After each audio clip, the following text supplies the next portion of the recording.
रमजान के पूरे 30 रोजों के बाद ईद आई है। गांव में कितनी हलचल है। ईदगाह जाने की तैयारियां हो रही है। सबसे ज्यादा प्रसन्न है हामिद। गांव से मेला चला और बच्चों के साथ हामिद भी जा रहा था। सहसा ईदगाह नजर आया। नमाज खत्म हो गई है। लोग आपस में गले मिल रहे हैं। तब मिठाई और खिलौने की दुकान पर धावा होता है। ग्रामीणों का दल इस विषय में बालकों से कम उत्साही नहीं है। यह देखो, हिंडोला है। खिलौनों के बाद मिठाइयाँ आती है। किसी ने रेवड़ियाँ ली है, किसी ने गुलाब जामुन, किसी ने सोहन हलवा। सभी मजे से खा रहे हैं। मिठाइयों के बाद कुछ खिलौने। दुकानें लोहे की चीजों की है। लड़कों के लिए यहाँ कोई आकर्षण नहीं था। वे सब आगे बढ़ जाते हैं। हामिद लोहे की दुकान पर रुक जाता है।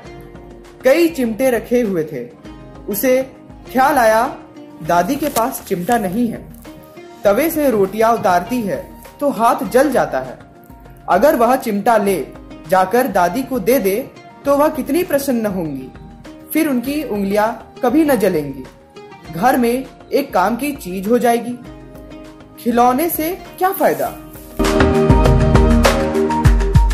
हामिद के साथी आगे बढ़ गए हैं। सबील पर सब के सब शरबत पी रहे हैं। देखो, सब कितने लालची हैं। इतनी मिठाइयाँ ली, मुझे किसी ने एक भी ना दी। उस पर कहते हैं मेरे साथ खेलो, मेरा यह काम करो। अब अगर किसी ने कोई काम करने को कहा तो पूछूंगा, खा मिठाइयाँ, आप मुंह सड़ेगा, फोड़े फुंसियाँ निकलेगी, आपकी जबान चटोरी हो जाएगी। सब के सब हंसेंगे कि हामिद ने चिमटा लिया। हंसे मेरी बला से। उसने दुकानदार से पूछा, यह चिमटा कितने का है? 6 पैसे का। ठीक ठीक बताओ। ठीक ठीक 5 पैसे लगेंगे। लेना हो लो, नहीं चलते बनो। हामिद ने कलेजा मजबूत करके कहा, 3 पैसे लोगे? यह कहता हुआ वह आगे गया कि दुकानदार की घुड़कियां ना सुने। लेकिन दुकानदार ने घुड़कियां नहीं दी, बुलाकर चिमटा दे दिया। हामिद ने उसे इस तरह कंधे पर रखा मानो बंदूक है और शान से करता हुआ संगियों के पास आया। जरा सुने सब के सब क्या क्या आलोचनाएं करते हैं। मोहसिन ने हंसकर कहा, यह चिमटा क्यों लाया पगले, इससे क्या करेगा? हामिद ने चिमटे को जमीन पर पटक कर कहा, जरा भिस्ती जमीन पर गिरा दो, सारी पसलियां चूर चूर हो जाए। बच्चों की। महमूद बोला, तो यह चिमटा कोई खिलौना है? हामिद, खिलौना क्यों नहीं है? अभी कंधे पर रखा, बंदूक हो गई। हाथ में लिया, फकीरों का चिमटा हो गया। चाहूँ तो इससे मंजीरे का काम ले सकता हूँ। एक चिमटा जमा दूं तो तुम लोगों के सारे खिलौनों की जान निकल जाए। तुम्हारे खिलौने कितना ही जोर लगाए, मेरे चिमटे का बाल भी बांका नहीं कर सकते। मेरा बहादुर शेर है चिमटा। सिम्मी ने खंजरी ली थी। प्रभावित होकर बोला, मेरी खंजरी से बदलोगे? 2 आने की है। चिमटे ने सभी को मोहित कर लिया। लेकिन अब पैसे किसके पास धरे हैं।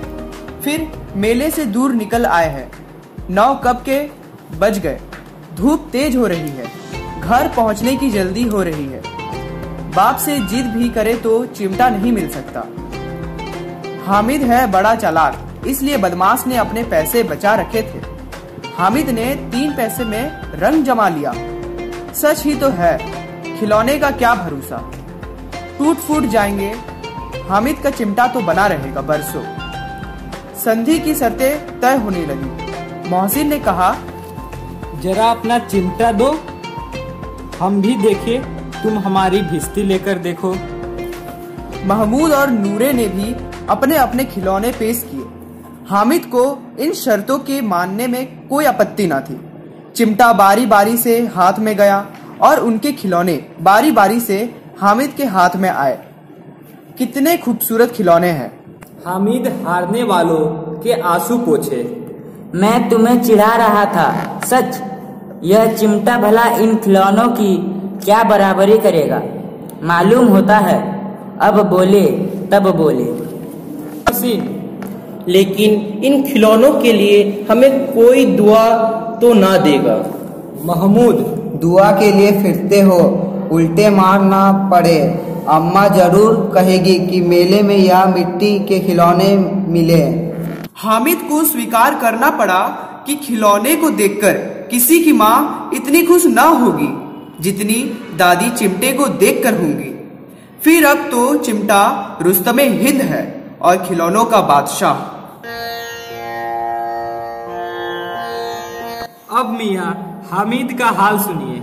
अमीना उसकी आवाज सुनते ही दौड़ी और उसे गोद में उठाकर प्यार करने लगी। सहसा उसके हाथ में चिमटे देखकर वह चौंकी। यह चिमटा कहाँ था? मैंने मोल लिया है। कितने पैसे ने? 3 पैसे दिए। अमीना ने छाती पीट ली। कैसा बेसमझ लड़का है कि दोपहर हुआ, कुछ खाया न पिया, लाया क्या यह चिमटा? सारे मेले में तुझे और कोई चीज ना मिली जो यह लोहे का चिमटा उठा लाया? हामिद ने कहा, तुम्हारी उंगलियां तवे से जल जाती थी, इसलिए मैंने इसे ले लिया। बुढ़िया का क्रोध तुरंत स्नेह में बदल गया। बच्चे में कितना त्याग, कितना सद्भाव और कितना विवेक है। दूसरों को खिलौने लेते और मिठाई खाते देखकर इसका मन कितना ललचाया होगा। वहां भी इसे अपनी बुढ़िया दादी की याद बनी रही। अमीना का मन गदगद हो गया। वह रोने लगी, दामन फैलाकर हामिद को दुआएं देती जाती थी और आंसू की बड़ी बड़ी बूंदें गिराती जाती थी।